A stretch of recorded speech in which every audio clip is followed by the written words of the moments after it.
So guys, welcome to the BTS Creative Academy podcast.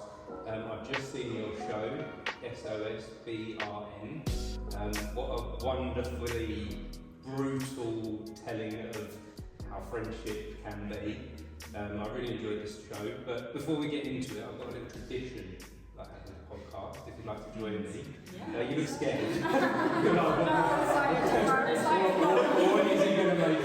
It's really, really simple. All we do is we do the countdown, 3, 2, 1, and then we clap together. And then we start. So here we go. 3, 2, 1. There we go.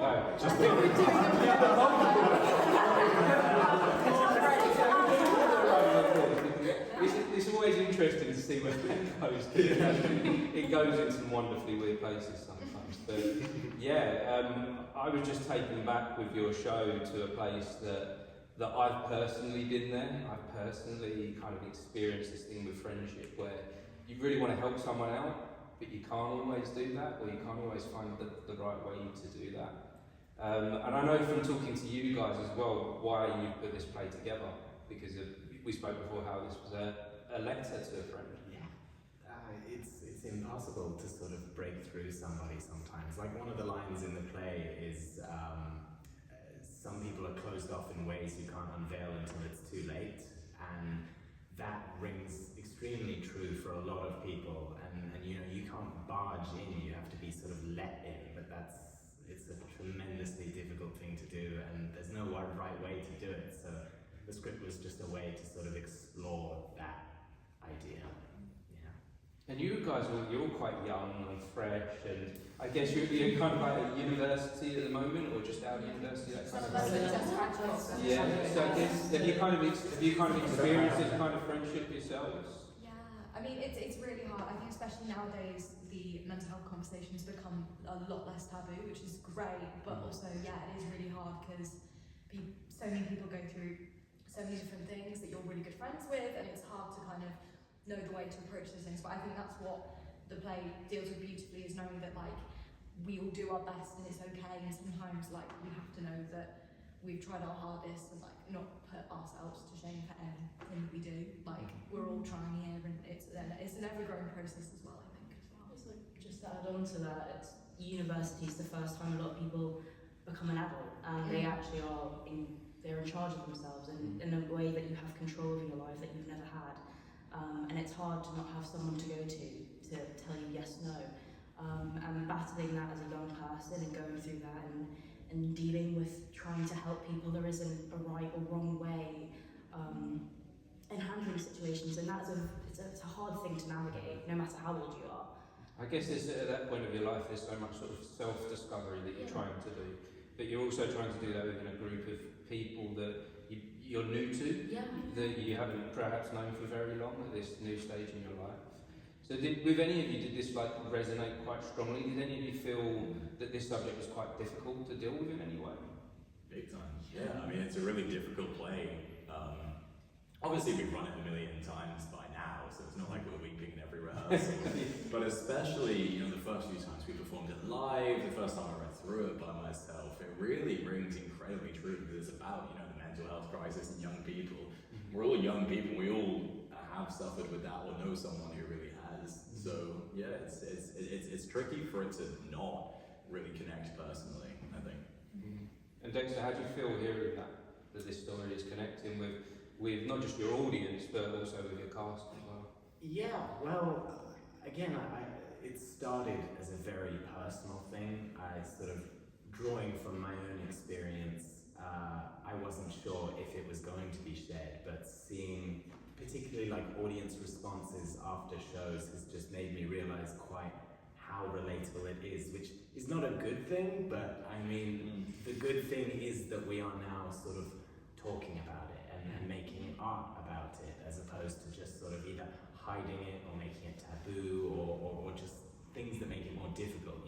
You want to leave a show at the Fringe and talk about it with your friends. That's what you do, whether the show is good or bad, whether it meant something to you or if it didn't. So to have a cast who it means something to, I think that just makes it 1,000 times easier for an audience to care about it, which is great on you guys. So Ophelia, you brought this show here. You've kind of helped bring all this together. How does this feel actually being here now in Edinburgh? Because we spoke before Edinburgh, we spoke about on the build up to this. But now you're here, you're in the middle of the Fringe. What does that feel like? Super surreal. I've been to the Fringe before, but never with a show that was so close to me, so personal, and that I've been so heavily involved with. So yeah, it's really surreal, and I'm so in a zone, I think. So I think it will be really difficult for me to realise what's going on and to reflect on it until sort of in a few weeks when I've realised what we've done. So yeah, I'm just completely in a zone at the moment. But should you be anywhere else? You should be like, I guess you should be here in the moment, like enjoying this. What a wonderful place to be, I think. I'm enjoying it from my perspective as an audience. I just want to know more about what it's like. What's it like for you guys in the car? It's like being here. Like coming, like you're fresh out into the world. You're out of university and now you're at the Edinburgh Fringe. What's it like? Busy. Because it's not just doing the show, is it? And that's one thing. It's everything else, isn't it? I think, especially with this show, I think it's kind of surreal because some of us started working on it so long ago.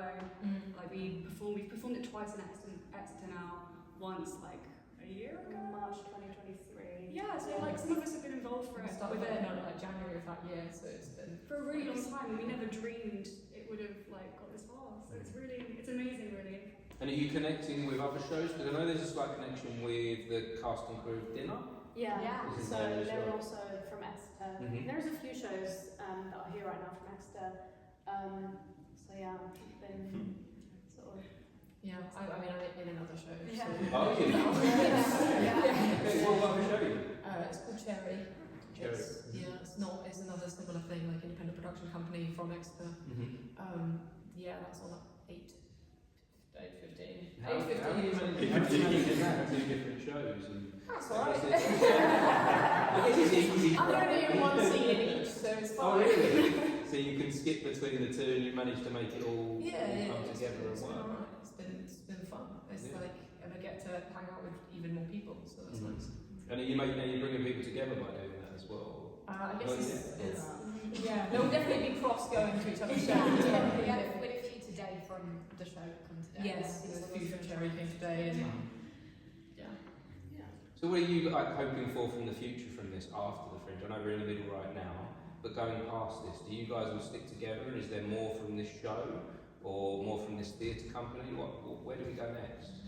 I mean, I think at the moment we've all sort of got plans to sort of go in all sorts of different directions. So, but we're hoping that from this point on, we have formed this bond and this connection, both personally and professionally, that we can just come back together at any point and do this or something else.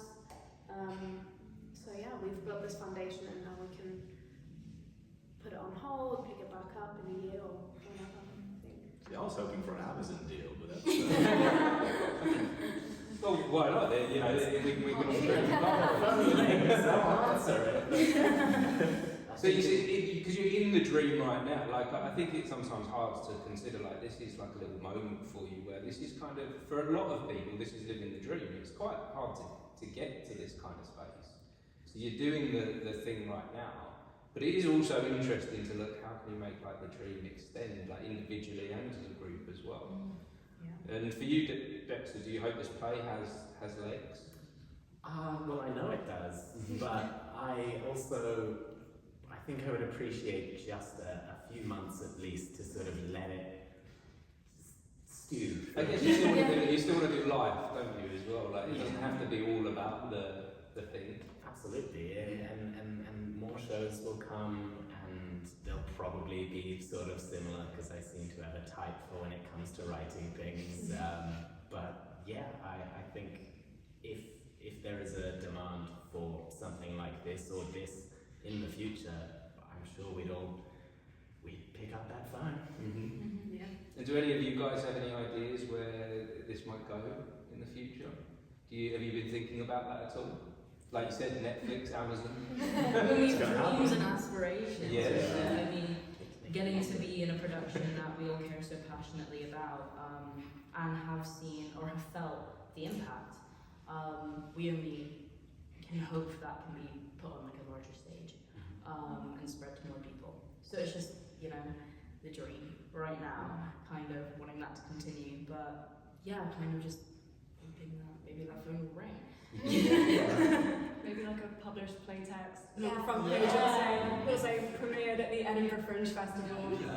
Original stars. Yeah. Why not? It's all possible. It's all possible. Well, thank you guys. It was a wonderful show, like I say, brutally honest. It reminded me of what true friendship could look like. And I appreciate that, so well done. But if anyone wants to find out more about this show, where can we find out about it? On Instagram, Spot on the Ceiling Productions. Obviously the Ed Fringe website, all of that. I think You'll that's see us on the mile, you'll see us flyering. yeah. We've got our hats and our jumpers. Yeah. Wonderful. Thank you guys. It was a wonderful Thank you so conversation. much. Thank you. That was cool. Wonderful guys. Thank you.